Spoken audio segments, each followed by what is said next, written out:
नमस्कार दोस्तों, हम साक्ष्य विधि में तथ्यों की सुसंगतता के बारे में पढ़ रहे हैं और उसी श्रृंखला में हमने धारा 6, 7, 8 देख लिए हैं। आज हम धारा 9 शिनाख्त की कार्रवाई और शिनाख्त से संबंधित प्रावधान पढ़ेंगे और हम देखेंगे कि किस प्रकार किसी चीज़ की पहचान करना सुसंगतता के श्रेणी में आता है। और इस संबंध में फिर से आपको याद दिला दूं कि धारा 5 में ये उपबंध किया गया है कि विवादक तथ्यों और सुसंगत तथ्यों का साक्ष्य दिया जाएगा, अन्यों का नहीं।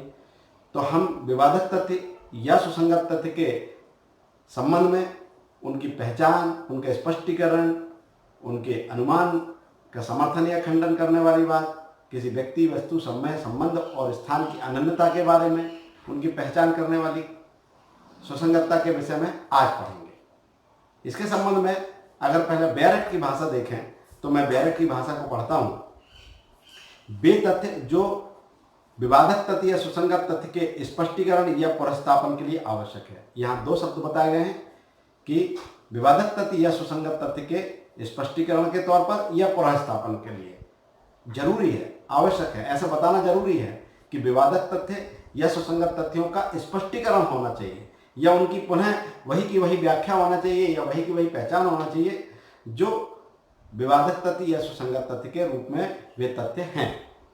आगे कहता है कि आवश्यक है अथवा जो किसी विवादक तथ्य या सुसंगत तथ्य द्वारा इंगित अनुमान का समर्थन या खंडन करते हैं। अगर किसी विवादक तथ्य या सुसंगत तथ्य का अनुमान किए जाने की परिस्थिति है या अनुमान किया जाना है तो उस अनुमान का समर्थन करने वाले कथन भी सुसंगत है और उसका खंडन करने वाले कथन भी सुसंगत है। तो इस प्रकार हम देखें तो आगे ये कहा गया है कि अथवा किसी व्यक्ति या वस्तु की जिसकी अनन्यता सुसंगत हो। अगर किसी व्यक्ति या वस्तु की अनन्यता सिर्फ और सिर्फ वो व्यक्ति या वस्तु का उससे संबंध है, सुसंगत है, या जहाँ कोई विवादक तथ्य या सुसंगत तथ्य घटित हुआ है अथवा जो उन पक्षकारों का संबंध दर्शित करते हैं जिनके द्वारा ऐसे किसी तथ्य का संव्यवहार किया गया था, वहां तक सुसंगत है जहां तक कि वे उस प्रयोजन के लिए आवश्यक हो। तो दोस्तों, इस संबंध में अगर हम देखें कि इस धारा में मोटी मोटी बातें अगर देखें तो किसी व्यक्ति, वस्तु, समय, संबंध और स्थान, इन चार के बारे में, किसी व्यक्ति, वस्तु, समय, संबंध और स्थान, इन 5 चीजों के बारे में सुसंगतता इस प्रकार की बताई गई है कि यदि वो विवादक तथ्य या सुसंगत तथ्य का स्पष्टीकरण करते हो या पुनर्स्थापन करते हो या अनुमान जो उस संदर्भ में इंगित किया जा रहा है उसका खंडन करते हो या उसका समर्थन करते हो या किसी व्यक्ति या वस्तु की अनन्यता उस घटना के संबंध में स्थापित करती है, तो ये स्पष्टीकरण के तौर पर, पुनर्स्थापन के तौर पर, उसकी पहचान के तौर पर सुसंगत है। या किसी घटना में कोई व्यक्ति अनन्य रूपेण जुड़ा हुआ है या वो व्यक्ति के कारण, व्यक्ति के द्वारा वो घटना कारित की गई है, उसकी पहचान किया जाना है, तो उसकी पहचान भी इस धारा के अंतर्गत सुसंगत है। तो अगर हम देखें तो पहले 2 स्वरूपों में इस बात को बताया गया है, एक स्पष्टीकरण के तौर पर एक्सप्लेनेटरी और एक, ठीक है, इंट्रोडक्टरी। तो इन इंट्रोडक्टरी और एक्सप्लेनेटरी 2 तरीकों से संबंधों की बात बताई गई है। अब देखें तो ए और बी दृष्टांत इसके इंट्रोडक्टरी के संदर्भ को दर्शित करते हैं। तो मैं अगर इसका दूसरा वाला इलस्ट्रेशन पढ़ता हूं, बी वाला, कहां पर निकृष्ट आचरण का लांछन लगाने वाले अपमान लेख के लिए खा पर का वाद लाता है। खा प्रतिज्ञा करता है कि वह बात जिसका अपमान लेख होना अभिकथित है सच है। पक्षकारों का उस समय की स्थिति और संबंध, ये संबंध अंडरलाइन कर लीजिए, संबंध जब अपमान लेख प्रकाशित हुआ था विवादक तथ्यों की पुनर्स्थापना के रूप में सुसंगत तथ्य हो सकते हैं। अगर एक व्यक्ति ने दूसरे व्यक्ति के विरुद्ध अपमान लेख प्रकाशित किया गया और दूसरा व्यक्ति कह रहा है कि मैंने जो प्रकाशित करा है वो सच है, तो यहां यह देखना आवश्यक हो जाएगा कि उन दोनों के बीच उस समय जब ऐसा अपमान लेख प्रकाशित किया गया था संबंध किस प्रकार के थे, वे संबंधों के परिप्रेक्ष्य में वे किस प्रकार की वार्तालाप कर सकते थे। जो वार्तालाप की गई है या जो प्रकाशित की गई है, क्या वो सच की श्रेणी में आती है या वो अपमान लेख की श्रेणी में आती है, इस ओर अगर हमको कोई तथ्य प्राप्त होता है तो बेसंबंध देखना बहुत आवश्यक होगा। तो ऐसे संबंध दर्शित किए जाने वाले तथ्य सुसंगत है। आगे ये कहता है, का और खा के बीच किसी ऐसी बात के विषय में विवाद की विशिष्टियां जो अविकथित अपमान लेख से असंशक्त है, विसंगत है। अगर कोई दोनों के बीच में कोई और ऐसे विवाद की कोई पर्टिकुलर जानकारी है, वो इस विवादक तथ्य से बिल्कुल अलग है, तो वो विसंगत होगी। यद्यपि यह तथ्य कि कोई विवाद हुआ था, यदि उसने का और खा के पारस्परिक संबंधों पर प्रभाव पड़ा हो तो फिर वो सुसंगत है।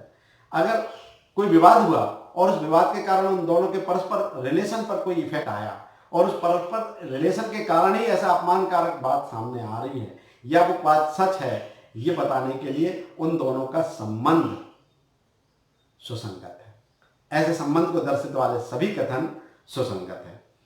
इसी प्रकार अगर अब ये जो बाकी के दृष्टांत है CDEF, ये दृष्टांत एक्सप्लेनेटरी होने के कारण सुसंगत, स्पष्ट करने वाले, किसी तथ्य को स्पष्ट करते हैं।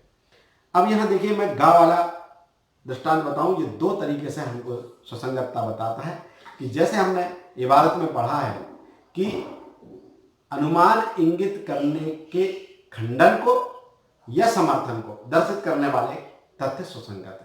तो ये इलस्ट्रेशन में एक बात बताए कि जैसे धारा 8 में आचरण के रूप में कोई कथन सुसंगत होता है और अगर कोई व्यक्ति के सामने वो कथन कहे जाए और बोले जाए और उसका प्रभाव उस व्यक्ति पर पड़े, जैसे कि एक इलस्ट्रेशन है धारा 8 में कि एक व्यक्ति से ये कहा जाता है, एक भीड़ में कहा जाता है कि पुलिस को चोर का पता चल गया है और पुलिस उसे पकड़ने के लिए यहाँ आ रही है। उसी में से एक व्यक्ति उठकर चला जाता है। तो जो व्यक्ति उठकर चला गया उसका आचरण इस बात को दर्शित करता है कि किसी घटना के बाद स्वाभाविक रूप से अभियुक्त व्यक्ति अपने आप को बचाने का प्रयास करता है, इसलिए वो वहां से चला गया। तो अगर आचरण तक सीमित किया जाए तो उसका ये जाना और उस व्यक्ति के बोलना, ये दोनों आचरण के रूप में सुसंगत है। किंतु यदि वह व्यक्ति जो चला गया था वो ये बात दर्शित करे, इस बात का स्पष्टीकरण दे कि वो गया क्यों था, उसे जाने का कोई ऐसा कारण था कि जो बहुत जरूरी था, उसकी माँ बीमार थी या उसके पिताजी को कहीं बाहर जाना था और उन्होंने अचानक बुला लिया और वो चला गया, तो ये कथन स्पष्टीकरण के तौर पर इस बात का स्पष्टीकरण कि वो घटना के तत्काल बाद फरार क्यों हुआ था, घटना के तत्काल बाद गया क्यों था, ये दर्शित करने के लिए सुसंगत है। तो यहां वो क्या कर रहा है, घटना के तत्काल बाद जाना और वो फरार हो गया था, तो इस ओर अनुमान इंगित हो रहा था कि कहीं ना कहीं उसका घटना में कोई इन्वॉल्वमेंट है। तो इस अनुमान को खंडित करने के लिए ये कथन सुसंगत है। तो दोस्तों, अगर इसी बात को देखें तो कोई व्यक्ति, हम देखें कि अगर कोई व्यक्ति जिसकी अनन्यता स्थापित होती है कि उस समय और स्थान पर वो व्यक्ति वहां था या कोई पर्टिकुलर समय पर कोई घटना घटी है या किसी स्थान पर कोई घटना घटी है और उस स्थान की पहचान कराने के लिए कोई बात की जाए, उसकी अनन्यता स्थापित की जाए, तो ये कथन सुसंगत है। आप देखिएगा कि जैसे कभी किसी लड़की के साथ कोई बलात्कार होता है या कोई छेड़छाड़ होती है तो उस लड़की की शिनाख्ती पर उस जगह की पूरा नक्शा बनाया जाता है या उस जगह पर जो जिस बेडरूम में ऐसा हुआ वहाँ के जो पूरे तौर तरीके, क्या चीज़ रखी थी, कैसे रखी थी, टीवी कहाँ लगी थी, बेड कहाँ था, ये बात अगर वो बता देती है और जाकर मौके पर वही स्थिति पाई जाती है तो उसके ये बताने वाले कथन उसको स्पष्ट करने वाले होते हैं, उसकी स्थान की अनन्यता स्थापित करने वाले होते हैं और वो पर्टिकुलर समय, यदि समय की अनन्यता स्थापित करने वाला कोई कथन है तो वो भी सुसंगत है। तो अगर हम परीक्षा की दृष्टि से इसको देखें तो आपको एक क्वेश्चन ये याद रखना जरूरी है कि शिनाख्त की कार्रवाई कौन सी धारा में है, तो धारा 9 में है। फिर इसमें अगर देखें तो दो शब्द है, पुनः स्पष्टीकरण, पुनः स्थापन या स्पष्टीकरण, फिर अनुमान का खंडन या समर्थन, फिर किसी व्यक्ति, वस्तु, समय, संबंध और स्थान, ये 5 चीज के बारे में उनका जो कनेक्शन है वो अगर दर्शित करने के लिए कोई साक्ष्य दी जाए कि वो पर्टिकुलर समय पर हुआ, वो व्यक्ति ने किया, उस व्यक्ति का उससे संबंध है, ये दर्शित करने वाले हैं तो वो सुसंगत है। दोस्तों, इसमें कुछ प्रसिद्ध केस है अगर उन प्रसिद्ध केसों पर हम ध्यान दें तो ये भी बहुत इंपॉर्टेंट है परीक्षा की दृष्टि से। तो एक केस है नूर मोहम्मद वर्सेस सम्राट का। ये केस बहुत महत्वपूर्ण है परीक्षा के लिए, आप याद रखिएगा, नूर मोहम्मद वर्सेस सम्राट, नूर मोहम्मद वर्सेस एम्परर। तो इस केस में क्या हुआ था, इसकी थोड़ी सी मैं आपको ब्रीफिंग कर दूं, कहानी बताऊं कि नूर मोहम्मद के ऊपर यह आरोप लगाया गया था कि उसने सईदन नाम की एक महिला का अपहरण किया गया था। तो जब सईदन की रिपोर्ट आई तो एक पुलिस अधिकारी जो कासिम नाम का था वो सईदन को लेकर जा रहा था किसी जांच के लिए। इसी बीच जो नूर मोहम्मद है वो वहां टहल रहा था किसी आजू बाजू की जगह पर।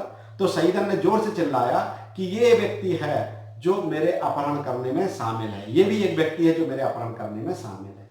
तो कासिम ने उसकी इस आवाज को सुना और देखा नूर मोहम्मद वहां टहल रहा, और उन्होंने नूर मोहम्मद की ओर दिखाया, इशारा किया, और इसी आधार पर, उस बोले गए शब्द के आधार पर नूर मोहम्मद को गिरफ्तार किया गया और नूर मोहम्मद के ऊपर विचारण चल रहा था।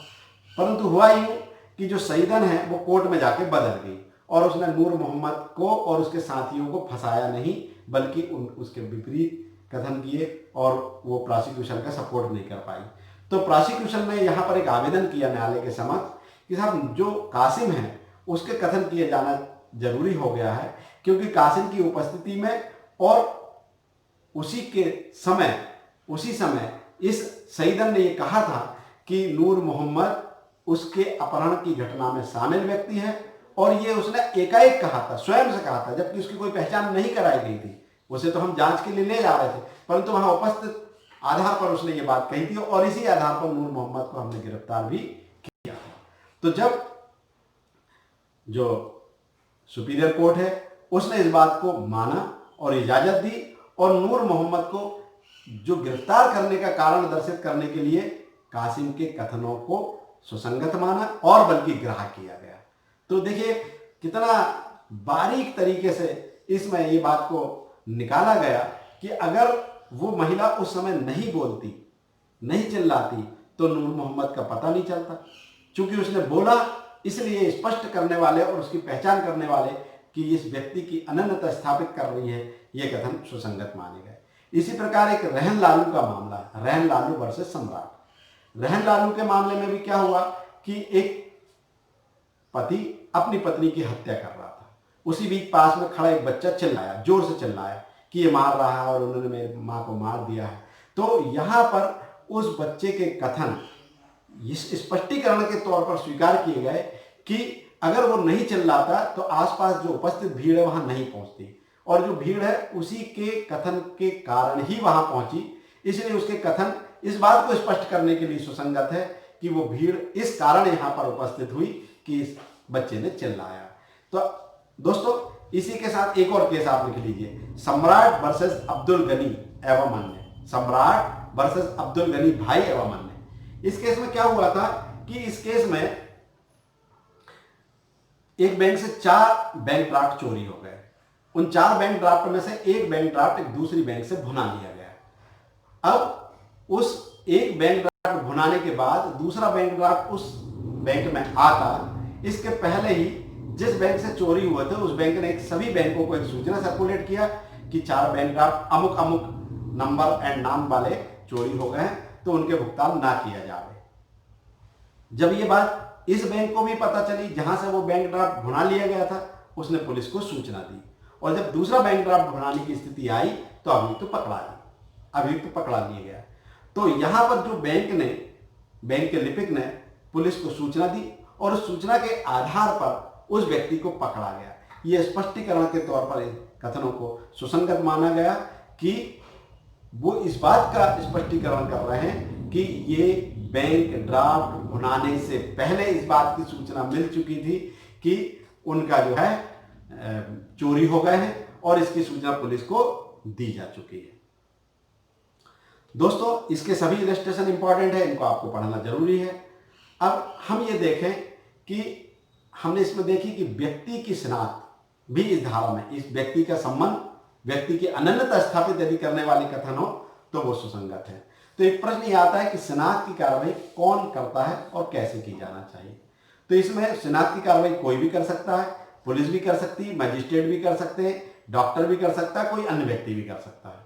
परंतु यहां महत्वपूर्ण यह है कि पुलिस की द्वारा कराई गई शिनाख्त की कार्रवाई उतनी ज्यादा इंपॉर्टेंट नहीं होती है, वो संदिग्ध मानी जा सकती है जितनी कि मजिस्ट्रेट द्वारा की जाए। तो अगर ये प्रश्न है कि किसके द्वारा शिनाख्त कराई जाना चाहिए, तो यहां उत्तर हमारा ये होना चाहिए कि शिनाख्त की कार्रवाई कोई के द्वारा भी कराई जा सकती है, पुलिस को दूर रखना चाहिए, या मजिस्ट्रेट द्वारा कराई जाए तो ठीक है। अब शिनाख्त कराते कैसे हैं, तो देखिए शिनाख्त कराने के लिए उस व्यक्ति की उम्र के एक से अधिक व्यक्तियों के बीच उस व्यक्ति को खड़ा कर दिया जाए और फिर पीड़ित से या जो पहचान करने वाले व्यक्ति से जो किसी दबाव, डर या धमकी में नहीं है, या उसको पहले से कोई अनुमान इंगित नहीं है कि मुझे किसे पहचान करना है, तो अगर वो व्यक्ति उन 4-5 लोगों के बीच में जो एक सी कद काठी के हैं उनमें से उसकी पहचान करे, तो ये पहचान की कार्रवाई नैसर्गिक मानी जाएगी, अच्छी मानी जाएगी। अगर किसी बुजुर्ग की पहचान करना है और 4 जवान आदमी खड़े कर दिए और उसमें एक बुजुर्ग खड़ा कर दिया, तो ये पहचान की कार्रवाई प्रॉपर नहीं होगी, इसे हम उचित नहीं मानेंगे। ऐसे ही अगर 3 व्यक्ति खड़े हो, उसमें एक सरदार व्यक्ति को खड़ा कर दिया और पूछा गया कि सरदार को पहचानो, तो वो तो कोई भी पहचान लेगा क्योंकि उसकी दाढ़ी होती है और एक जो पगड़ी पहनते हैं, तो इसलिए उनकी पहचान अलग से। परंतु अगर 4-5 सरदारों के बीच में उस व्यक्ति को, जो सरदार है, उसको खड़ा किया गया और फिर अगर पीड़ित व्यक्ति ने उसकी पहचान की गई, तो फिर यहाँ ये पहचान प्रॉपर मानी जा सकती है। तो ये पहचान कराने का एक तरीका हुआ। अब यहाँ एक महत्वपूर्ण बात यह है कि इसकी एविडेंशियल वैल्यू क्या है, साक्षिक मूल्य क्या है। एक प्रश्न ये आता है, ये मेंस में हमेशा लिखने को आता है टिप्पणी के रूप में कि शिनाख्त की एविडेंशियल वैल्यू क्या है या शिनाख्त क्या है। तो हमको शिनाख्त क्या है, कैसे की जाती है, कौन कर सकता है, और फिर उसके बाद इसकी एविडेंशियल वैल्यू लिखना चाहिए। तो इसकी एविडेंशियल वैल्यू में इसको देखिए कार्बोरेटिव एविडेंस माना गया है। ये एक सारभूत साक्ष्य नहीं है, सब्सटेंशियल एविडेंस नहीं है, ये कार्बोरेटिव एविडेंस है। यानी जब तक इस साक्ष्य का समर्थन अन्य साक्ष्यों से सुदृढ़ तरीके से ना हो, हम इस अकेले साक्ष्य पर भरोसा नहीं कर सकते हैं। और इसलिए इस संबंध में बहुत सारे केस लॉ हैं जो ये दर्शित करते हैं कि भाई ये कार्बोरेटिव एविडेंस है और इस पर एकदम से यकायक भरोसा नहीं किया जाना चाहिए। तो आप 2 केस इस पर भी लिख लीजिए। एक मुल्ला वर्सेस उत्तर प्रदेश राज्य, 2010 का मामला है, मुल्ला वर्सेस उत्तर प्रदेश राज्य। और इसी समय का एक और मामला है हिमाचल प्रदेश वर्सेस लेख राज्य। इन दोनों केसों में ये बात बताई गई है कि ये कार्बोरेटिव एविडेंस है, समर्थनकारी साक्ष्य है। जब तक इसका सुदृढ़ तरीके से अन्य साक्ष्यों से समर्थन ना हो जाए, इसका जो है एकदम ग्रहण नहीं किया जाना चाहिए। सुसंगत तो है परंतु एकदम ग्रहण नहीं किया जाना चाहिए। एक मुल्लागिरी ब्राह्मण वर्सेस राज्य, मध्य प्रदेश राज्य का एक केस है। इस केस में तो ये कहा गया कि अकेले शिनाख्त के आधार पर हम दोष सिद्धि नहीं कर सकते हैं जब तक कि उसका अन्य साक्ष्यों से समर्थन ना हो। दोस्तों, आजकल इन्वेस्टिगेशन का तरीका बहुत नित नई होने लगा है। देखिए आजकल FSL और कुत्तों से भी शिनाख्त कराई जाती है। कुत्तों की शिनाख्त क्या एविडेंशियल मूल्य रखती है, तो देखिए कुत्तों से डॉग स्क्वाड के द्वारा कराई गई शिनाख्त भी बहुत कमजोर साक्ष्य है। इसकी पुष्टि और उसकी समर्थन बहुत बलशाली साक्ष्यों से होना चाहिए, तभी इस पर भरोसा किया जा सकता, अन्यथा इस पर नहीं। तो इस पर भी एक केस है सुरेंद्र पाल वर्सेस दिल्ली प्रशासन, EIR 1993 1723। इस केस पर यह बात स्थापित की गई है कि कुत्तों के द्वारा कराई गई साक्ष्य बहुत ज़्यादा बलशाली या बलिष्ठ और मजबूत साक्ष्य नहीं होती है, इस पर ये कमजोर साक्ष्य है। अब एक बात और हम महत्वपूर्ण बात ये कर लें कि अधिकतर लोगों के दिमाग में ये बात आती है कि जब मुलजिम व्यक्ति की पहचान करा रहे हैं, उसको खुद ले जा रहे हैं और उसकी पहचान कार्रवाई करा रहे हैं, उसकी कोई चीज़ थंब इम्प्रेशन सिग्नेचर उससे लिए जा रहे हैं, तो क्या कहीं ये अनुच्छेद, संविधान के अनुच्छेद 20(3) का उल्लंघन है कि किसी व्यक्ति को स्वयं के विरुद्ध साक्ष्य देने के लिए विवश नहीं किया जाएगा? तो ऐसी दशा में ये बात बहुत महत्वपूर्ण हो जाती है। क्या ये धारा आर्टिकल 20(3) का उल्लंघन करती है और ये असंवैधानिक है? तो इस संबंध में माननीय सर्वोच्च न्यायालय ने 2 केस एक महत्वपूर्ण के केस तो बहुत सारे हैं, लेकिन दो महत्वपूर्ण केस है कि प्यारेलाल बनाम राज्य EIR 1961 पेज नंबर 531, और इसी के पास स्टेट बनाम काथी कालू का मामला है EIR 1961 पेज नंबर 1808। इन दोनों मामलों में माननीय सर्वोच्च न्यायालय ने इस बात का खंडन कर दिया है कि यह असंवैधानिक है। उन्होंने मना किया है कि यह असंवैधानिक नहीं है। तो आप याद रख लीजिए, ये दो केस इस बात के लिए कि असंवैधानिक नहीं है। किसी अभियुक्त व्यक्ति की पहचान कराना, उसके विरुद्ध साक्ष्य नहीं मानी जा सकती है, किसी व्यक्ति से उसके सिग्नेचर थंब इम्प्रेशन लेने के लिए कहना, यह बात इस ओर से नहीं देखी जाएगी कि उसे साक्ष्य लेने के लिए विवश किया जा रहा है, और इसलिए इन दोनों केसों में इसको असंवैधानिक नहीं माना। तो दोस्तों, यह हमारे लिए धारा 9 स्नातक की धारा हुई। यह बहुत महत्वपूर्ण धारा है। इसको परीक्षा में प्री में, मेंस में और इंटरव्यू में भी पूछी जाती है, तो इसकी ध्यान रखिएगा। और अगर अभी तक आपने हमारे इस चैनल को सब्सक्राइब नहीं किया है तो कृपया सब्सक्राइब करें, और यदि आपकी कोई प्रॉब्लम है या आपको कोई विषय पर जानकारी चाहिए तो हमारे कमेंट्स बॉक्स में अवश्य लिखिएगा, और इसको सब्सक्राइब करिएगा और अपने दोस्तों को अधिक से अधिक बताइएगा। हमारे और भी नए लेक्चर्स के वीडियो अपडेट होते रहेंगे। हमने अभी IPC पर भी वीडियो डाले हैं, और कुछ हमारे दोस्तों की ज़रूरत के लिए उन्होंने बोला था, तो ट्रांसफ़र ऑफ प्रॉपर्टी एक्ट पर भी हमने वीडियो डाले, और हम बहुत शीघ्र ही अगली धारा भारतीय साक्ष्य अधिनियम की जो इम्पोर्टेंट है उस पर वीडियो डालेंगे। तो ध्यान रखें अपना। नमस्कार, जय हिंद।